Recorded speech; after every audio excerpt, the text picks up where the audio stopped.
페이지입니다.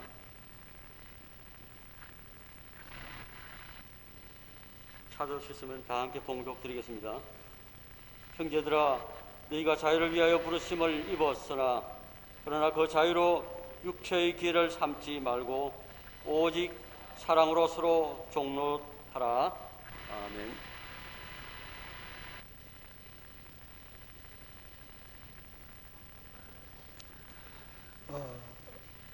지금부터 76년 전 바로 오늘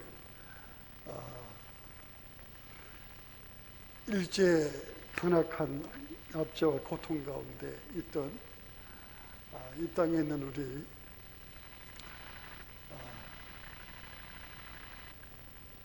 고통 가운데 있던 그분들 강복을 맞이하게 되었습니다. 저들에게는 참 꿈같은 일이었습니다. 너무도 행복했고 너무도 기뻤고 너무도 큰 환희 가운데 몸둘 바를 몰라 하였습니다.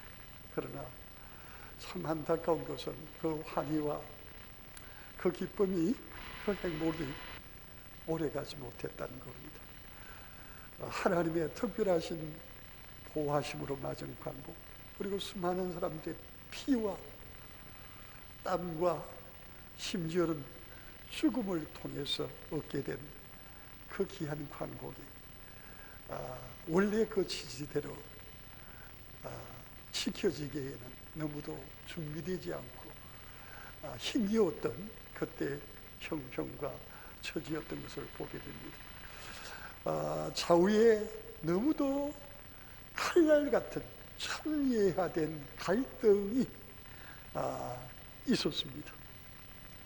그래서 결국은 남북이 하나 되어서 나라를 세우지 못하고 결국은 남북이 분단되어서 북쪽에는 이제 공산당 정권이 들어서게 되고 남쪽에는 자유민주주의 정권이 들어서게 됩니다.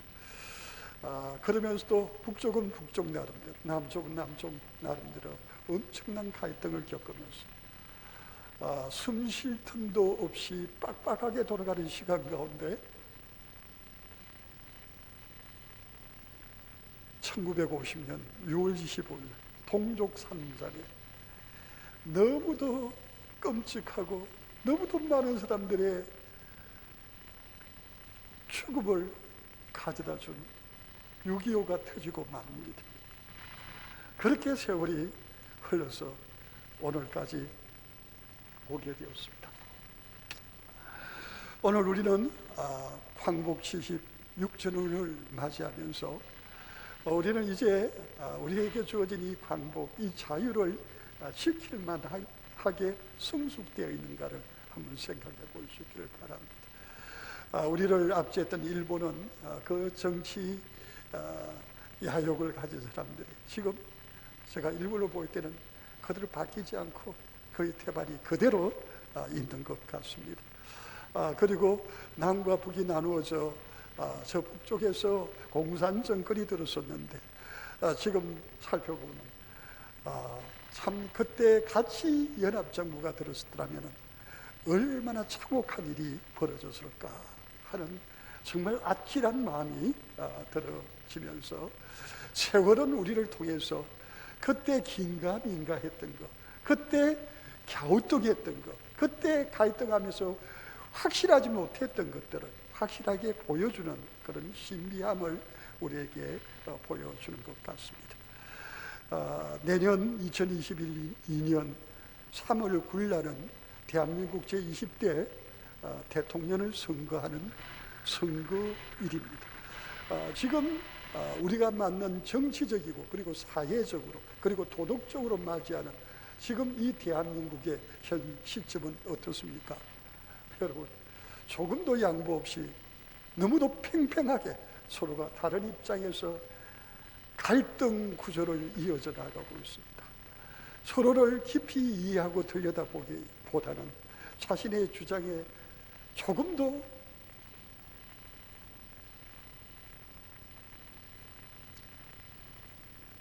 망설이려고 하지 않습니다. 그냥 주장하고 있습니다. 그리고 지금 우리가 생각할 때 너무 안타까운 일들이 많이 벌어지고 있는 모습들을 봅니다. 오늘 우리는 갈라디아서 5장 이 13절 말씀을 통해서 참된 자유가 무엇인지, 우리 주님이 허락하신 자유에 대해서 우리가 함께 생각해 보는 시간을 가지려고 합니다. 우리 오늘 5장 13절 말씀에 보면, 형제들아 너희가 자유를 위하여 부르심을 입었다고 그랬습니다. 그런데 입었는데 이 자유를 위하여 부르심을 입었다. 어떻게 자유를 위하여 부르심을 입었습니까? 우리 예수님께서 자신을 십자가에 내어주심으로 말미암아서 그가 하나님의 미랄의 땅에 떨어져 자기 백성을 위하여 죽으심으로 말미암아 그의 희생을 통한, 여러분, 자기 백성이 죄로부터, 죽음으로부터, 마귀로부터 자유함을 얻게 되었습니다. 그런데 사도 바울은 여기 자유를 위하여 부르심을 입었으나 라고 말합니다. 이게 뭡니까? 반전이 있는 이야기죠. 그러면서 그러나 그 자유로 육체의 기회를 삼지 말고 오직 사랑으로 서로 종노릇하라, 그렇게 말하고 있습니다. 여러분, 이제 우리 예수 믿고 구원받아 이제 참된 영육간의 자유인이 된 우리는 어떻게 하면 큰일 난다는 겁니까? 이 자유를 육체의 소욕을 만들 기회로 삼지 말라고 하는 겁니다. 이제 내가 구원받았으니까 이제 천국은 이제 끝났고 이제 내 마음대로, 내 하고 싶은 대로 살지 말라는 말입니다. 어떻게 하는 것이 예수 그리스도를 통해서 우리에게 주신 이 영원한 자유를 지키는 길입니까? 그것은 예수 그리스도처럼 사랑으로 종노릇하라는 겁니다. 한마디로 우리의 삶 가운데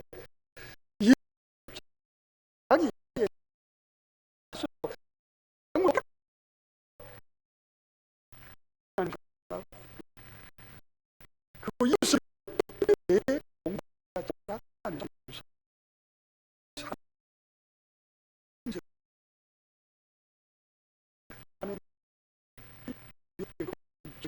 자유를 지키는 길이, 예수 믿고 우리가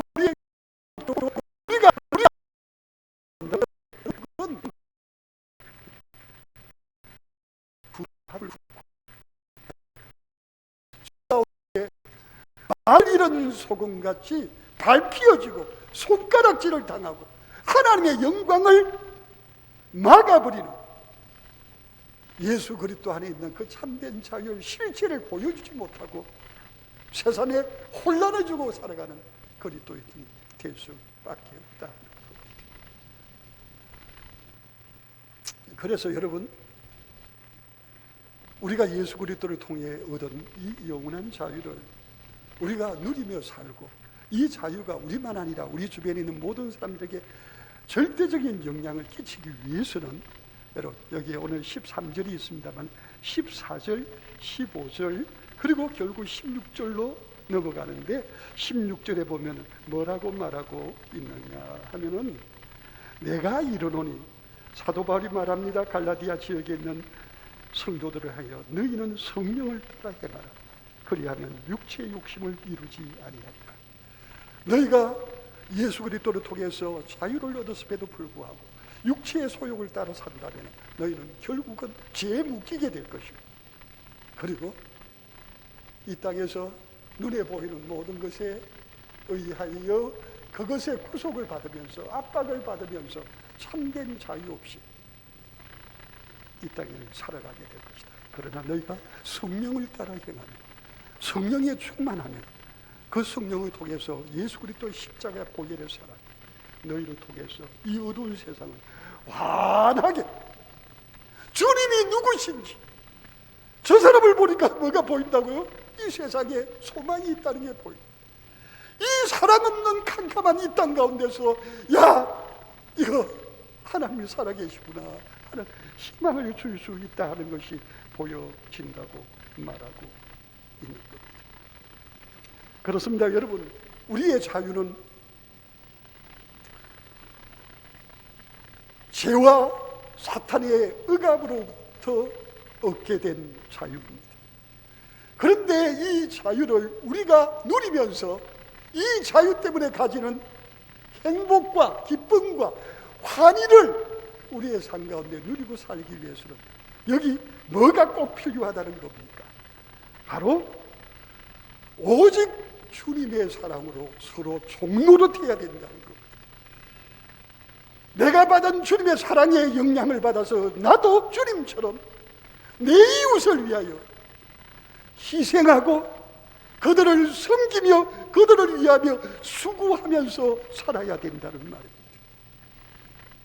하늘의 미랄이 땅에 떨어져 죽지 않으면 하늘 그대로 있지만 죽으면 많은 열매를 맺는다고 했습니다. 우리 예수 그리스도의 십자가의 죽음은 여러분 시간적으로 영원하게 예수 그리스도의 십자가의 죽음 그 영원 전 그리고 그 영원 후 그 영원하게 그 십자가의 보혈을 믿는 자들에게 완전한 하나님의 구원과 자유를 허락해 주셨습니다. 우리가 그 영원한 주님의 십자가를 통해서 우리가 영적인 자유함을 누리게 됐는데 이 영적인 자유는 우리의 육신과 우리의 삶과 우리가 만나는 모든 사람들 가운데 이 자유의 소중한 것이 이 자유의 축복이 여러분 우리뿐만 아니라 우리가 만나는 모든 사람들에게 미쳐서 충만하게 되기를 주의 이름으로 축원합니다.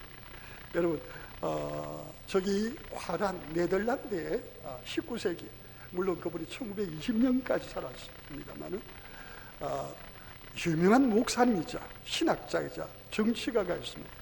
그분이 처음 영역주권이라는 것에 대해서 말했습니다. 누구냐면 너무도 잘 아는 아브라함 카이프 목사입니다. 그는요 우리 성도들은 영역주권의 법칙에 붙잡혀서 산다는 겁니다. 뭡니까? 여러분 이 세상 모든 것을 창조하시고 이 세상을 시작하고 이 세상을 진행시키시고 이 세상의 마지막에 모든 것들을 다 주관하시는 분이 계십니다. 그분이 누굽니까? 하나님이십니다. 하나님의 은혜로 구원받은 하나님의 백성은 바로 그 하나님 앞에서 살아갑니다. 우리가 어떤 영역에서 무엇을 하든지 간에 우리는 그 영역에서 뭡니까? 하나님 앞에 영광을 돌려드려야 합니다. 하나님 옆에 기쁨이 되어드려야 합니다. 그렇기 때문에 우리 그리스도인들은요 자신이 어디에 있다 할지라도 여러분 그 자리에서 철저히 최선을 다할 뿐만 아니라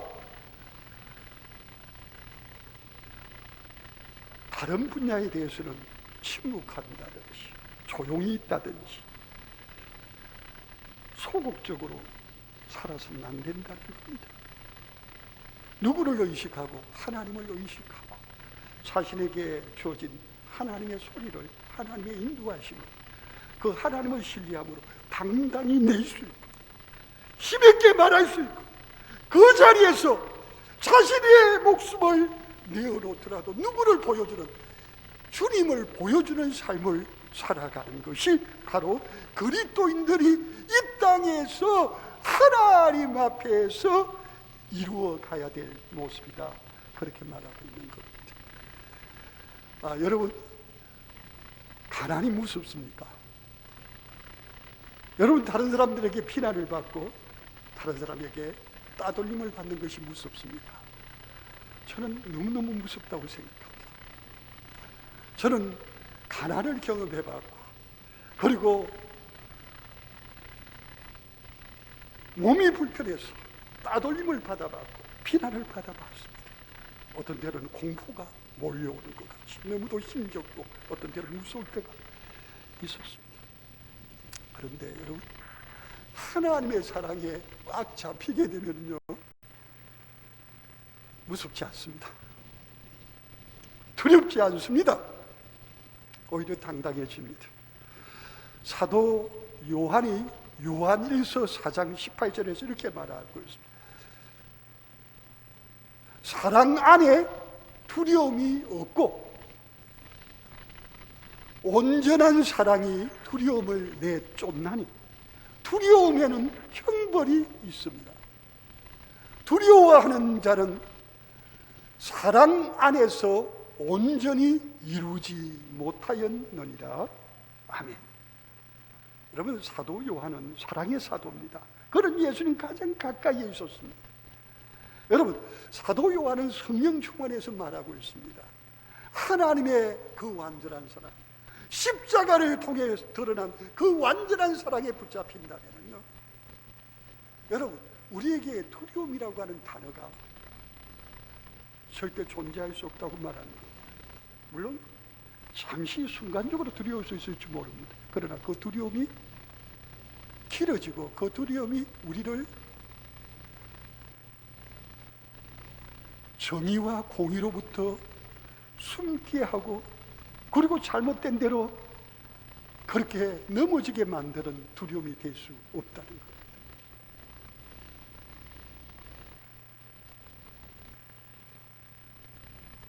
하나님께서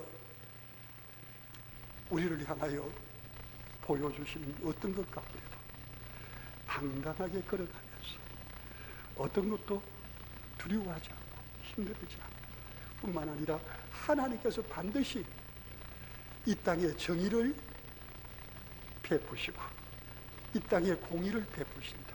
하나님 앞에 바로 살 때 지금 힘들지만 하나님 때가 되면 그를 세워주실 뿐 아니라 악한 자들에 대하여서는 하나님께서 그 모든 걸 지켜보고 계시다가 때가 되면 그것에 대하여 반드시 심판하시는 하나님이다 하는 하나님에 대한 그 완전한 공의와 그 완전한 사랑에 대한 확신이 있기 때문에, 그는 지금 내가 걸어가는 길이 하나님이 원하시는 길이라면 그것이 다른 모든 사람들이 다 비켜가고 두려워서 도망가는 길이라 할지라도 나는 그 길에 서 있고, 그리고 그 길이 죽음을 향하여 한 걸음 한 걸음 다가선다 할지라도 나는 그 길에 있는 것에 대하여 자랑스럽게 생각하면서 내 자신의 삶을 하나님 앞에 맡기고 살아갈 수 있다 하는 사실입니다.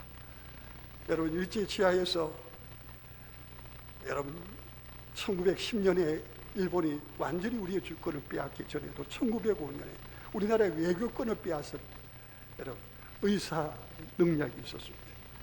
그 이후에 서울에 있는 이하학당에서는 이제 일주일에 한 번이 아니라 날마다 오후 3시가 되면 기도회로 모였다고 합니다.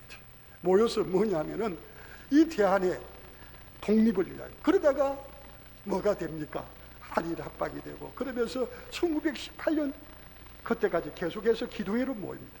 그 기도회로 모일 때는 나라를 하나님, 우리 대한을 독립시켜 달라고 기도하면서 일본의 저 간악한 모든 것을 하나님께서 꺾어 주십시오. 그러면서 국내의 여러 선교사님이라든지 귀한 강사님들을 통해서 어떻게 하면은 우리 대한이 독립될 수 있는지에 대해서 물어보는 그런 시간을 가지게 되었습니다. 바로 그 자리에 이제 거의 그때 당시에 우리 나이로 16살이 되는 유관순이라고 하는 어린 소녀가 함께 참여하면서 기도하면서 하나님 도와달라고 하나님 앞에 간절히 기도하고 하나님 앞에 도움을 청했습니다. 그리고 나서 여러분, 고종이 서거한 그때 1919년 그 곳에 있던 학생들, 그 밖에 많은 이들이 뭡니까? 이 나라 대한의 독립을 위하여 불현이 일어나는, 여러분 우리가 잘 아는 3.1 만세 사건이 일어나게 됩니다. 그때 그곳에 있던 이 유관순이 학교가 휴학되면서 고향으로 돌아오게 되고, 고향에서 그가 이제 독립운동을 하는데 어린 나이에 주도하게 됩니다. 그가 일으킨 그 우리 잘 알지 아운의 이제 독립 이제 그 사건입니다. 시장에서 이렇게 그렇게 하다가 그의 부모님이 죽임을 당하고 많은 사람들이 죽고 부상을 입고, 그는 바로 주동자로 붙잡혀서 이제 잡혀가서 이제 재판을 받다가 재판을 받는 가운데 여러분 너무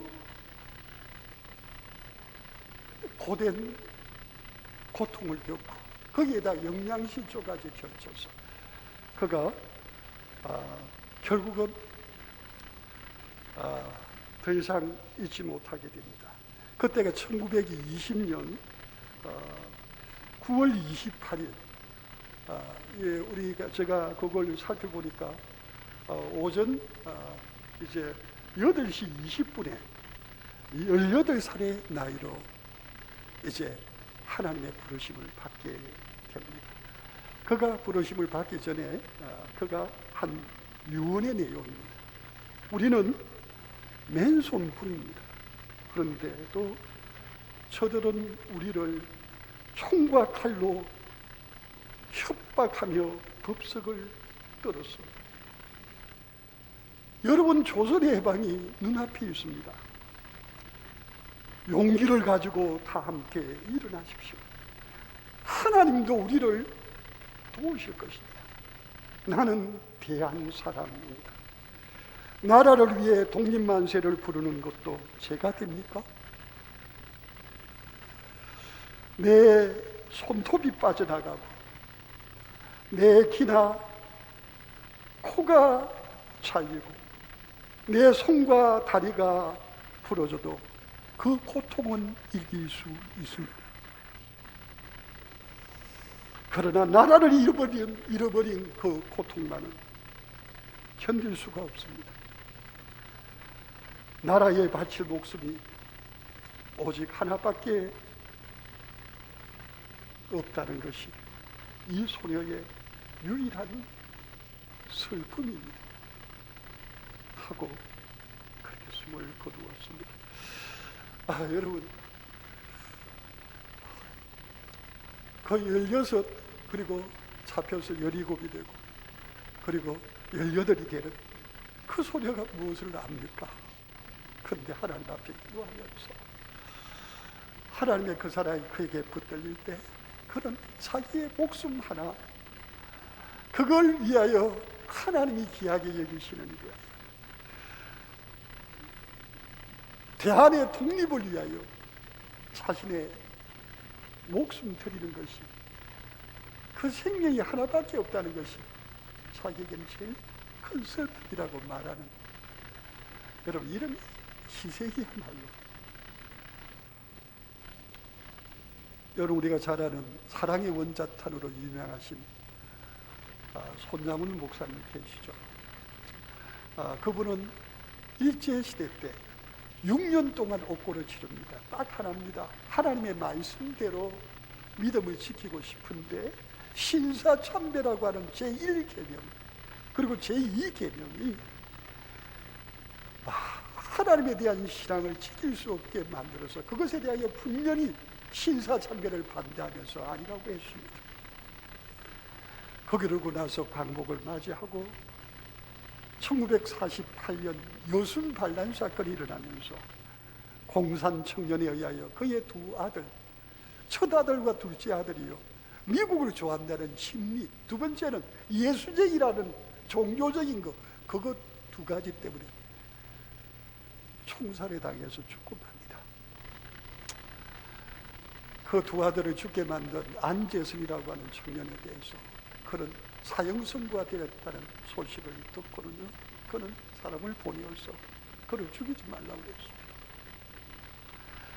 내 두 아들이 이미 죽었으니까 내 두 아들을 죽인 그 청년을 내 양아들로 삼아서 내가 책임지고 내가 그를 바로잡아 볼 테니까 살려달라고 하고, 그리고 그를 그의 양아들로 삼았습니다. 뿐만 아닙니다. 1950년 6.25가 터지자 여러분 공산당들이 서울로 수원으로 내려오면서 대전에서 한쪽은 대구 쪽으로 한쪽은 저 호남 쪽으로 가가지고 호남 쪽에 내려가던 그 공산당들이 여수 애양원에서 한센 시 한자들을 자기 자식같이 사랑으로 돌보고 있던 그곳까지 가까이 오게 됩니다. 그때 교회가 폐쇄되고 다 피난할 준비를 할 때 그는 우리 교회는 폐쇄하지 않는다고 새벽에 종을 치라고 하고, 그리고 이 손장훈 목사님은 날마다 집회를 했습니다. 그 집회할 때 테마 주제가 뭐냐면은 잘 죽는, 그것 가지고 날마다 시리즈로 설교를 했습니다. 그 주제를 가지고 날마다 설교를. 그런데 더 가까이 오자 드디어 그 교회에서는 목사님이라도 사셔야 우리 이 애양훈의 미래가 있습니다 하고 보내려고 하는데, 그는 그들의 말을 들을 수가 없습니다. 그래서 나는 가지 않겠다. 그러니까 그들이 짜낸 밤에 우리 재직들과 목사님이 같이 가고, 그래서 잠시 피했다가 들어옵시다 하고 송별 예배까지 드리고 그들이 배에 다 탔습니다. 배에 탔을 때 이 손장훈 목사님이 배에 타서 출발하려고 할 때 거기서 뛰어내렸습니다. 그러자 재직들이 말합니다. 목사님 왜 그러시냐고. 나는 당신들과 같이 가지 않는다. 당신들은 가서 뒷날을 도모해라. 나는 주님을 위하여 죽는 것이 영광스럽다고 여깁니다. 그렇기 때문에 여러분들과 같이 갈 수가 없고, 그리고 내가 가지 않는 여러분들과 같이 갈 수 없는 결정적인 이유, 지금 저 교회 안에 중증 한센시 환자들, 내가 그들 곁에 없다면 그들을 어떻게 할 것이냐, 내가 그들을 두고 절대로 갈 수 없다 하고 그들을 지키다가 결국은 그가 총에 맞아 장렬하게 죽어가게 됩니다. 여러분, 주님 때문에 영원한 구원을, 영원한 자유를 얻은 하나님의 사람은 이 땅에서 잠시 있는, 있다가 없어질 여러분 세상의 명예, 세상의 부귀, 세상의 좋은 것, 그것에 마음이 흔들리지 않습니다. 그것 때문에 주님 앞에 섰을 때 주님께 내가 받은 사랑에 대하여 주님 감사합니다, 이걸 진심으로 감사할 수 있는 기회를 부끄럽게 놓쳐버리는 바보가 아니라는 말입니다. 뭐가 가득할 때, 주님의 사랑이 내 안에 가득 찰 때 나는 그 주님의 사랑에 붙들려서 내가 사랑받지 못하고 아파하고 고통받고 힘들어하는 바로 내 곁에 있는 사람들을 주님이 내게 하셨던 것처럼 나도 그들을 향하여 사랑을 주고 이해해주고 배려해주고 도움을 주고, 할 수 있다면 내가 희생해주고, 할 수 있다면 내가 생명을 바쳐서라도 그들을 살려주고 도와줄 수 있는 게, 어떻게 하나님의 구원을 받은 하나님의 사람이 내 하나 잘 되기 위하여 내 자존심 지키자고, 내 체면을 지키자고 거짓말을 할 수 있습니다. 내 자신의 권력을 지키자고 다른 사람과 싸울 수가 있습니다. 내가 더 편안하게 살고자 한다고 다른 사람을 힘들게 할 수 있고 다른 사람을 아프게 할 수 있습니까? 사도 바울은 분명히 말합니다. 예수의 영이 성령에 붙들려 사는 하나님의 사람, 우리 같이 하실까요? 예수님처럼 삽니다. 그럴 때 참된 자유가 있습니다. 그렇게 말하고 볼 수가 있습니다. 여러분, 우리가 강복된 지 76년이 흘렀습니다. 오늘 묘하게도 8월 15일입니다. 지금 우리는 어떤 정치적인 상황과 그리고 사회적으로 도덕적인 상황을 맞이하고 있습니까? 여러분, 76년 전에 그때는 말입니다, 너무도 가난하고 힘들 때입니다. 그때 정치적이고 그리고 사회적인 상황, 지금 별로 다를 바가 없습니다. 76년을 지금은요 굶어 죽는 사람이 없습니다. 많이 부유합니다. 뭘 먹을까 고민을 하고요, 뭘 입을까 고민하는 시대이지만은 그때의 혼란이 지금도 똑같은 혼란 가운데 우리가 가로놓여 있다고 하는 사실입니다. 코로나로 힘들고 많이 아픈데 여러분, 교회는 전도 예물이 꽝꽝 다 젖어 있습니다. 어디서 나왔는지 아시는 분은 아시겠습니다만은 교회가 코로나에 발산지 같이 그렇게 왜곡되고 오도됨으로 말미암아서 사람들이 교회 교자만 들어도 치를 떨고 있는 사람들이 얼마나 많은지 모릅니다. 뿐만 아니라 여러분, 정치인들 가운데는요 하나님의 말씀에 완전히 위배되는 포괄적 차별금지법이라는 것을 가지고 극소수의 사람들을 위하여서라면 동성애를 인정하고 하나님의 말씀이 아니라고 하는 그 표현의 자유까지 여러분 차별하는, 소위 저들이 말하는 평등법이라고 하는 것을 만들려고 혈안이 되어 있습니다. 뿐만 아니라 건강 가족 기본법이라는 것이 있는데 이것은 가정을 건강하게 지키기 위하여 그 가정이 건강하게 지켜도록 필요한 것들을 만드는 기본법이에요. 이걸 지금 개정을 하려고 합니다. 개정하는데 제일 중요한 요소가 뭐냐 하면은 동성 결혼이라는 것을 넣으려고 하는 겁니다. 그렇기 때문에 건강이라는 자를 빼려고 합니다. 왜요? 여러분, 동성, 그러니까 남자 며느리, 여자 사위. 그런데 저들은 그걸 남자 여자라는 양성 자체의 양성을 빼버리는 거죠. 제3의 성, 젠더라는 걸 인정하면서 그들을 보호하기 위하여 건강가족기본법을 개정을 하려고 지금 혈안이 되어 있고 8월 중에도 몇 차례 국회에 여러분 소위가 열려서 그걸 어떻게든지 법안으로 올리려고 하는 그런 때를 맞이하고 있습니다. 그리고 국민혁명당이라는 것이 있어서 모 목사가 지금과 같은 때 그걸 가지고 지금 뭐냐면은 모아서 대정부에 대한 자신들의 입장을 선명하게 이야기하려고 하고 있습니다.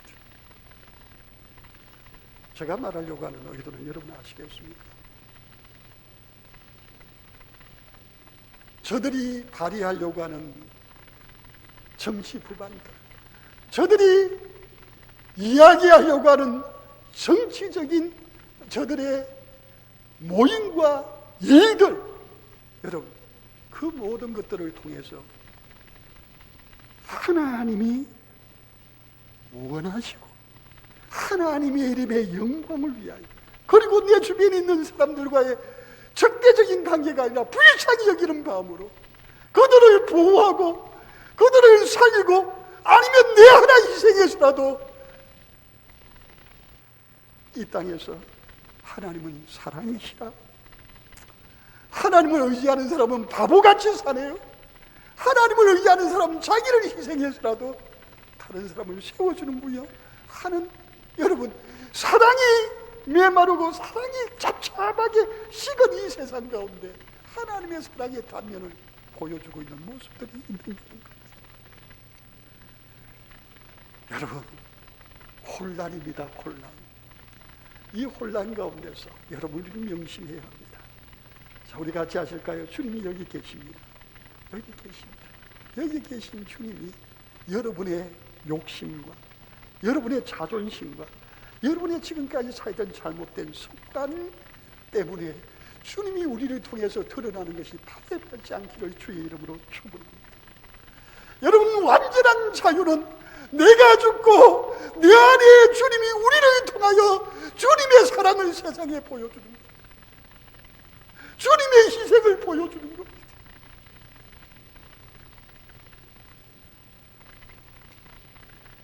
정치하는 사람들, 경제하는 사람들, 직장을 가진 이들, 그리고 우리 모든 사회 분야의 모든 사람들, 그들 가운데 있는 그리스도인이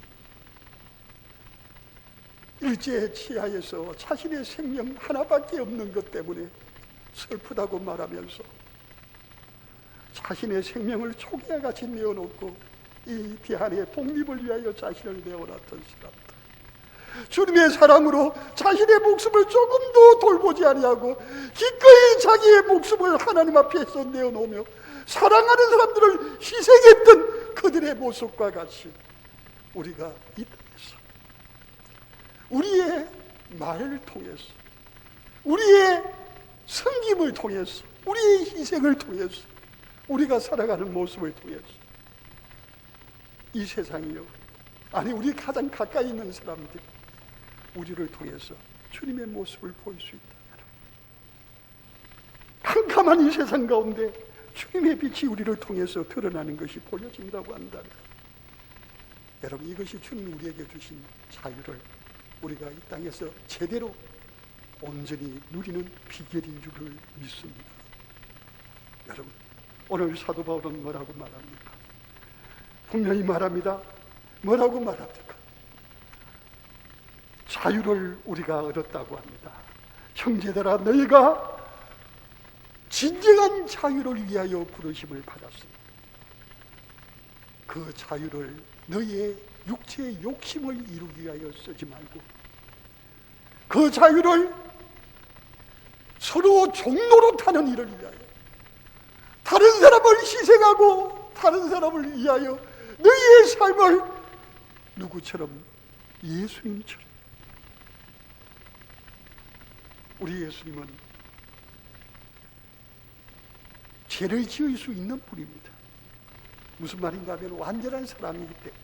그런데 우리 예수님은 죄짓지 않기 위해 마귀의 모든 시험과 유혹을 그는 넓게 성령을 의지하면서 끝까지 이기셨습니다.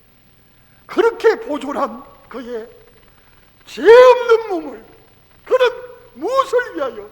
우리의 영원한 구원과 자유를 위하여 그는 십자가에다가 그렇게 보존된 자신을 십자가에 다 내어놓으셨어요. 십자가에서 죽으셨습니다. 여러분, 그것이 사랑입니다. 그것이 예수님께서 끝까지 이루신 완전한 자유자의 모습입니다.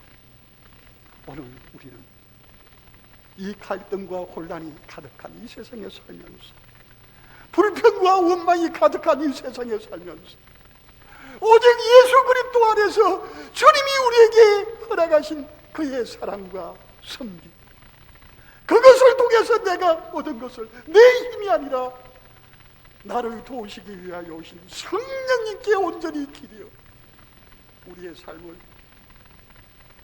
하나님의 영광을 위하여 우리를 필요로 하는 모든 사람들 가운데, 여러분, 그들을 섬기십시다. 그들을 사랑합시다. 그들을 위하여 할 수 있다면, 여러분, 우리의 생명조차도, 우리가 얻은 영원한 생명을 위하여, 우리에게 영원한 생명을 주신 하나님을 위하여 여러분 기꺼이 내어놓을 수 있는 그 그리스도인을, 여러분, 이 세상은 지금도 기대하고 있습니다. 우리 같이 하실까요? 진짜 예수의, 진짜 예수의, 여러분, 성령에 붙들려 여러분 진짜 예수의 이가 저와 여러분 되시기를 축복합니다. 우리 기도하시겠습니다. 주여,